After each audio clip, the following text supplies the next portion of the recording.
परमेश्वर का धन्यवाद करते हैं जो जाति धर्म को नहीं परंतु वो मनुष्य को बनाकर बहुत ही आनंदित था, क्योंकि उसने मनुष्य को बनाई जब तो वो सारी सृष्टि में सबसे अनोखा था, क्योंकि परमेश्वर ने मनुष्य को अपने स्वरूप में बनाया, अपनी समानता में बनाया।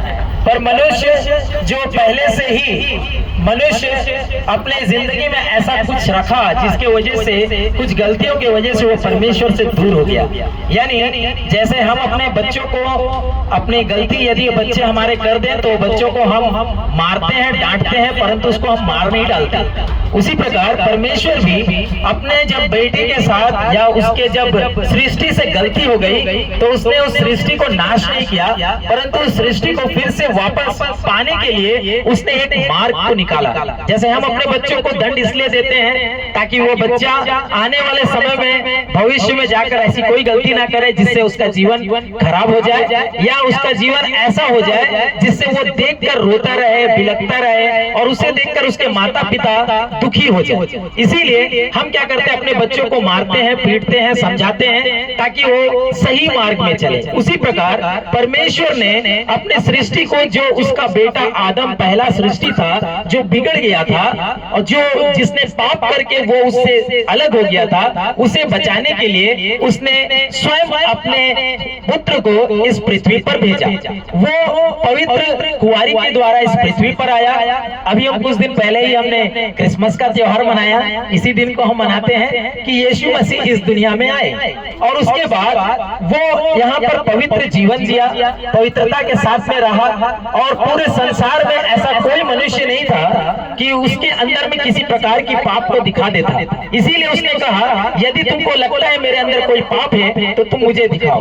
वो निष्कपट था, निष्कलंक था। उसने परमेश्वर का प्रेम बताया कि परमेश्वर आपसे कितना प्रेम करता है, वो आपको पाना चाहता है, वो आपको दंड देना नहीं चाहता, वो आपको नाश करना नहीं चाहता, परंतु वो आपको उस स्वर्ग राज्य में उस परमेश्वर के साथ वापस मिलाने के लिए इस पृथ्वी पर आया और वो इस पृथ्वी पर आया और उसने देखा कि पाप है, इसका मतलब यदि पाप है तो उसका एक दंड भी है। जैसा हम कुछ काम करते हैं तो काम करने के बाद हमको क्या मिलता है, वेतन मिलता है, मजदूरी मिलती है ना। तो उसी प्रकार से यदि हमने पाप किया है तो उसका एक वेतन है, उसका एक मजदूरी है। जैसा बाइबल बताती है कि पाप की मजदूरी मृत्यु है, यानी जिसने पाप किया उसे मरना ही होगा। यानी मरना होगा इसका मतलब ये नहीं है शारीरिक रीति से एक मृत्यु है परंतु आत्मा की दूसरी मृत्यु है। सारे लोग इस बात पर विश्वास करते हैं, चाहे हम कोई भी जाति के हो, कोई भी धर्म के हो, कि आत्मा नहीं मरती, आत्मा जिंदा रहती है, शरीर नष्ट हो जाता है। तो इस आत्मा के लिए शरीर जब मर जाता है तो इस आत्मा को एक जगह जाना है। वो जगह का नाम है या तो स्वर्ग या तो नर्क। अगर स्वर्ग में जाएंगे तो हम परमेश्वर के साथ रहेंगे जहाँ आनंद ही आनंद है, और एक है नर्क जहाँ पर हमें सदा काल का दंड या जलाया जाएगा, और वो है दूसरी मृत्यु।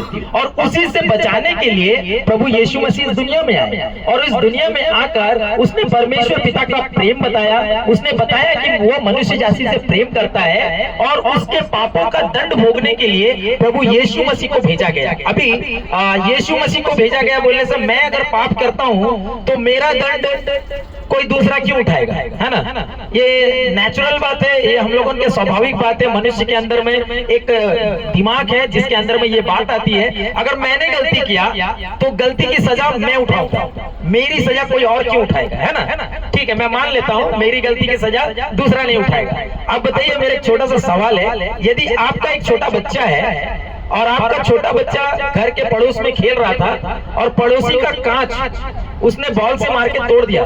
छोटा बच्चा है, 4 साल 5 साल का होगा, उसने बॉल मारा और जाकर बॉल किसी के कांच को तोड़े, पापों का दंड उठाने के लिए आए। यदि पाप हमने किया उसका दंड हमें उठाना चाहिए था, जैसा हमारा मानव दिमाग कहता है। परंतु परमेश्वर कहता है कि मैं मान लेता हूँ कि हाँ मैंने पाप किया था, दंड मुझे उठाना चाहिए था। परंतु यदि एक मनुष्य का छोटा बच्चा यदि घर के बगल में खेल रहा है, आपका बच्चा, और उसके खेलने के दौरान उसके बॉल से लगकर सामने वाला का यदि कीमती कांच टूट जाए, 5000 हो 10,000 हो, किसी का भी कांच टूट जाए, अब बताइए अगर पड़ोसी उस बच्चे को पकड़ कर मारे और बोले कि तू उस 5000 या 10,000 को दे, क्या वो दे पाएगा? क्या वो बच्चा दे पाएगा?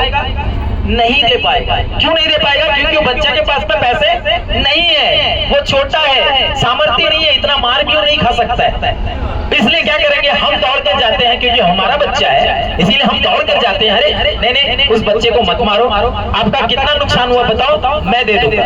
क्या आपने गलती की? क्या आपने कांच तोड़ा? नहीं तोड़ा, परंतु किसने तोड़ा? बच्चे ने तोड़ा। उसी प्रकार पाप हमने किया, पर पाप का वो दाम चुकाने लायक हम नहीं थे। हम वो दाम नहीं चुका सकते, हमारे अंदर में वो पवित्रता नहीं थी। परंतु यीशु मसीह पवित्र थे, वो पवित्र कुंवारी से इस पृथ्वी पर आए, उन्होंने पवित्र जीवन जिया और उसने उस दाम को चुकाने के लिए, यानी मृत्यु, पाप की मजदूरी जो मृत्यु थी, उस दाम को चुकाने के लिए स्वयं परमेश्वर यीशु मसीह ने हमारे लिए उस दाम को चुकाने के लिए उस कलवरी क्रूस पर वो मारे गए। वो हमारे लिए, हमारे पापों के लिए उस कलवरी क्रूस पर लटक गए। वो हमारे लिए उस अपने बहुमूल्य लहू को बहा दिया, जिसके लहू बहाने से हम सारे लोग शुद्ध हो गए।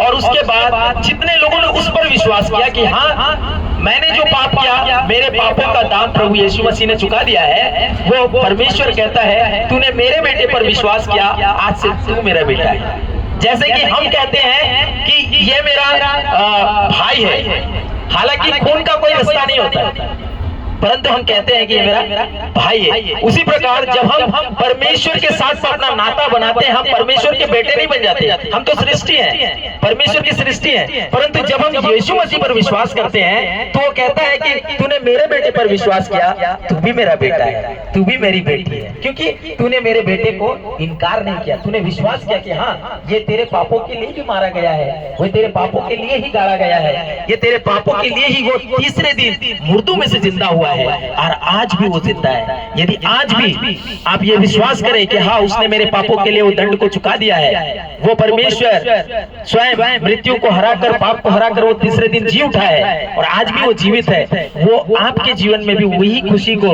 वही आनंद को, वही समानता को देना चाहता है जो उसने हमें दिया।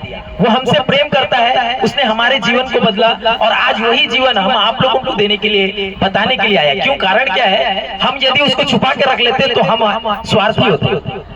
अगर आपके घर के पास में कोई सामने में यदि कोई चीनी अगर 2 रुपया कम में बेचेगा तो आप अपने पड़ोसी को कुछ पूछे ना पूछे, परंतु पहले जाके बता देंगे कि उस दुकान से मत खरीदना, वो दुकान में ज्यादा लेता है, 42 रुपया लेता है, ये 38 रुपया लेता है, तो इसके पास जाए। क्यों? आपको कोई कमीशन मिला था?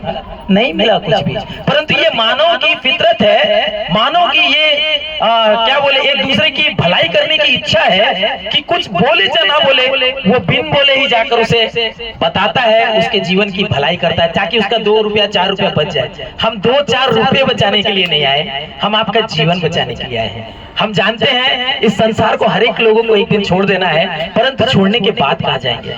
आज हमें ये विश्वास है, आज अगर हम मर जाएं तो हमको विश्वास है कि हम परमेश्वर के साथ में रहेंगे। क्या आपके अंदर में है?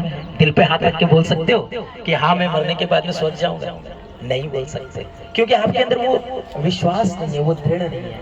दृढ़ता कब आएगी? जब आप सच्चाई पे चले जाए, जब आपके अंदर में पता चलेगा। अभी यहाँ अगर पुलिस आ जाए, अगर यहाँ पर पुलिस आ जाए, जो चोरी किया होगा वो पहले भाग जाएगा, जिसने अपने घर पे लड़ाई की होगी वो पहले भाग जाएगा, जिसके अंदर में थोड़ा भी गलती किया होगा वो भाग जाएगा। परंतु यदि कोई अगर सही से है, जिसने चोरी नहीं किया, गलती नहीं किया, वो पुलिस को देख के नहीं भागेगा। कारण है उसका, क्योंकि उसने अपने जीवन में ऐसा कुछ नहीं रखा। यदि आपका जीवन पवित्र है, आप परमेश्वर से कह सकते हैं कि मेरा जीवन पवित्र है, परंतु कोई मनुष्य ऐसा नहीं कह सकता मेरा जीवन पवित्र है। क्योंकि कारण ये है कि हमने कहीं ना कहीं छोटा से लेके बड़े तक, आज तक मैं बोल रहा हूँ, हर एक इंसान के अंदर थोड़ा ना थोड़ा पाप है। हर एक इंसान किसी ना किसी से चिढ़ता है, हर एक इंसान किसी ना किसी के बारे में बुरा विचार करता है, हर एक इंसान किसी ना किसी के बारे में गलत बातें करता है। कभी कोई किसी को अच्छा नहीं देख सकता। आपका पड़ोसी थोड़ा अच्छा हो जाए तो बोलेंगे ये पक्का चोरी करके आया, पता नहीं उसको हुआ बेचारा कितना मेहनत किया होगा, पता नहीं, ये पक्का चोरी करके आया। उसके घर में यदि शादी हो रही है, ये घर में बैठे बैठे बोले ओहो पक्का वो कहीं ना कहीं से लेके आया, लेके नहीं आया भाई, वो भी मेहनत किया है। हम उसके बारे अच्छा नहीं सोच सकते। क्यों? क्योंकि ये हमारे अंदर में पाप बस गया है। ये पाप कैसे जाएगा? प्रभु यीशु मसीह पर यदि आप विश्वास करेंगे कि वो आपके पापों के लिए मारा गया है, गाड़ा गया है और तीसरे दिन वो जी उठा है और आज भी जीवित है, और उसने मेरे पापों के लिए उस कलवरी क्रूस पर अपनी जान दी थी, तो आप भी उस पापों से उद्धार पा जाएंगे। वो आपके पापों को भी क्षमा करेगा। परमेश्वर मैं विश्वास करता हूँ आप लोग मेरी बातों को समझे होंगे। निर्णय आपका है, आप उसे सोच सकते हैं। एक छोटी सी बात बताकर मैं इसे खत्म करूंगा। एक छोटा बच्चा था, एक दिन उसने सोचा अपने पिताजी को या दादाजी को मैं मूर्ख बनाऊंगा। छोटा बच्चा है, उसको मालूम है, तो उसने अपने हाथ में एक तितली को पकड़ लिया और दौड़ दौड़ कर गया और जाकर अपने दादाजी से पूछने लगा, दादाजी दादाजी आप बताइए ये तितली मरी है कि जिंदा है। बच्चे ने पहले से ही डिसाइड करके रखा था कि यदि दादाजी बोलेंगे ये मर गई है तो मैं धीरे से हाथ खोल दूंगा और ये तितली उड़ जाएगी, और यदि दादाजी कहें कि नहीं नहीं ये तो जिंदा है तो मैं इसे अपने हाथों में जोर से दबा दूंगा और ये मर जाएगी। वो इतना बुद्धिमान होकर गया अपने दादाजी को मूर्ख बनाने, और उसके दादाजी को जाकर दिखाने लगा। बोला दादाजी बताइए ये तितली जिंदा है कि मर गई। दादाजी ने कहा बेटा ये तितली जिंदा है या मर गई ये निर्णय तेरे हाथ में है, ये फैसला तेरे हाथों में है। ऐसे ही हम भी आपके हाथों में ये फैसला देकर जाते हैं, आप किसे चुनेंगे। आपके सामने हमने जीवन को रखा, हमने आपके सामने मृत्यु को रखा, हमने आपके सामने दिन को रखा, हमने आपके सामने रात को रखा, हमने आपके सामने उजाले को रखा, हमने आपके सामने अंधेरे को रखा। अब चुनने का दायित्व आपका है, आप जिसे चुनना चाहिए आप चुन सकते हैं। इसके बाद भविष्य का निर्णय वो स्वयं आपका निर्णय ही करेगा। मैं विश्वास करता हूँ आप सारे लोग बातों को समझे होंगे। परमेश्वर आप लोगों ने जो सुनने का कष्ट किया, जो समय दिया, परमेश्वर इसके लिए आपको जरूर आशीषित करेगा और आपके जीवन में एक नया मार्ग, एक नया द्वार जरूर खोलेगा। आइए हम प्रार्थना करें और